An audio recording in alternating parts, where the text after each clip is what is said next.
Hi guys ဒီနေ့ကတော့ကျွန်မကိုပြန်ပြီးတော့ခရီးဆိုင်ဖြစ်တဲ့နေ့လေးပါNew York Skin မှာ facial treatment လေးလုပ်ခဲ့တဲ့ experience ကိုအားလုံးနဲ့အတူတူပြန်ပြီးတော့မျှဝေပေးချင်ပါတယ်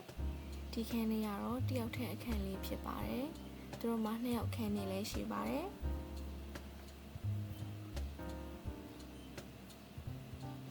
မျက်နှာကဘာမှမလုပ်ရခဲ့သေးခင်အနေထားလေးပါမျက်နှာတော်တော်ကိုနေလောင်ထားပါတယ်တော်တော်မဲတဲနေတာပါအင်းစောမျက်နှာကိုကန့်စင်အောင် cleansing လေးအရင်လုပ်ပေးပါတယ်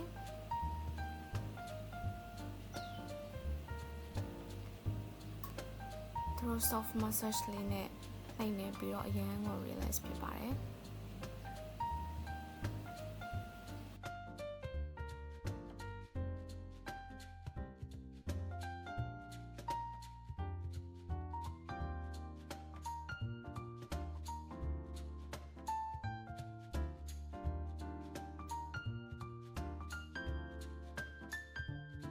နောက်တစ်ချိန်ထပ်ပြီးတော့ cleansing လေးထပ်လုပ်ပေးပါတယ်ဖုံဖုံနဲ့အညစ်အကြေးတွေမျက်နှာပေါ်မှာရှိကျန်သေးတဲ့ makeup တွေ sun cream တွေအစားရှိတဲ့ဖြစ်ပေါ့နော်အကုန်လုံးကိုတန်းဆန်သွားအောင်တို့ကဒါပဲ cleansing လေးလုပ်ပေးပါတယ်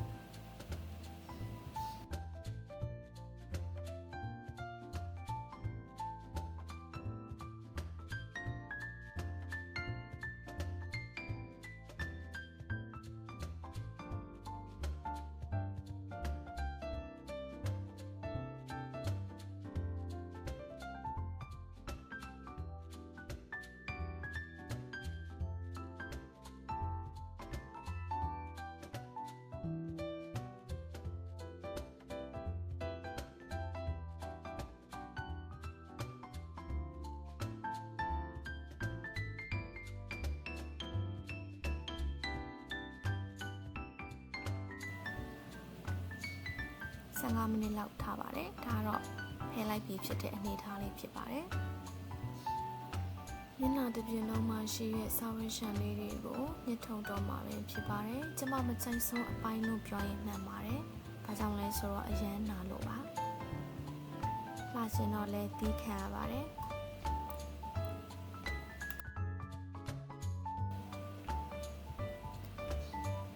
မကြိုက်တဲ့အပိုင်းပြီးသွားပြီဆိုတော့ကြိုက်တဲ့အပိုင်းလေးလာပါပြီ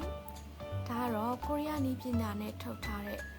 facial machine ကိုအသုံးပြုပြီးတော့မျက်နှာကိုနူးနူးညံ့ညံ့လေးသူတို့နှိမ့်နေပေးပါတယ်ဒီဆက်ကိုဘာကြောင့်သုံးတာလဲဘာအတွက်သုံးတာလဲဆိုတာလေးကိုသိရှင်းပြပေးပါမယ်နံပါတ်1မျက်နှာအသားရည်ကိုနှိမ့်နေပေးဖို့နံပါတ်2serum SNS ကိုအသားထဲထိစိမ့်ဝင်စေဖို့ပါနံပါတ်3အသားရည်ကိုတင်းရင်းဆိုပြေးစေဖို့နံပါတ်4မျက်နှာပေါ်ပါပြီး glow ဖြစ်စေဖို့ကိုရည်ရွယ်ပါတယ်သူတို့အိတ်ဆက်လေးနဲ့ပေါ့နော်မျက်နှာတစ်ပြင်လုံးကိုတည်တည်ရှာရှာလေးနှံ့ဆင်အောင်နှိမ့်နေပေးပါတယ်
နောက်ဆုံးအဆင့်မှာသုံးပေးတဲ့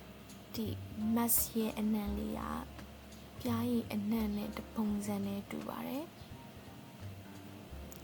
ကျမဒီဗီဒီယိုကိုမြိုက်ခင်ကဆိုရင်ပြားရည်သုံးတယ်လို့ပဲတကယ်ထင်ခဲ့တာပါ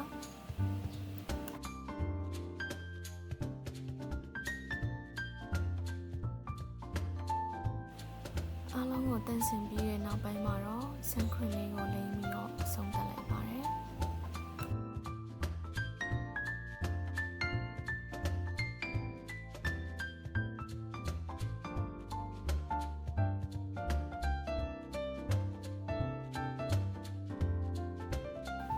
စောင့်ကြည့်ပေးကြတဲ့အတွက်အားလုံးကိုကျေးဇူးတင်ပါတယ်